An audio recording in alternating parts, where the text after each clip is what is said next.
government policy to ban the importation of used refrigerators into the country. In 2008, Legislative Instrument 1932 was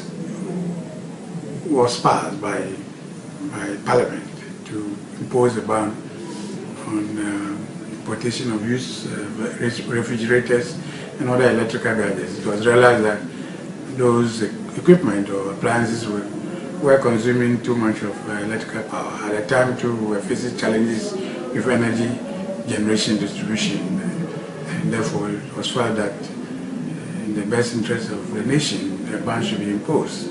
The importers made appeal. They were given first a moratorium to 2010. 2010 came, they again appealed, and it was again pushed to 2012. By beginning of last year, this regulation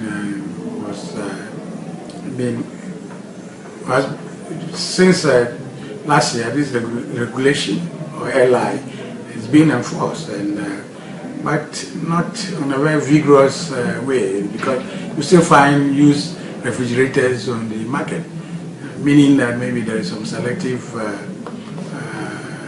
justice in place. So our appeal is to government to enforce the law to the letter. The government introduced a trade-off policy where people who submitted old refrigerators were given 200 Ghana cedis. But that policy seems not to be working too very well, because it's not attractive enough, because the price of new refrigerators are far, far above the 200 Ghana cedis. Maybe the government ought to look at that policy again and maybe review it a little bit upwards to attract more people to send their old refrigerators to the government.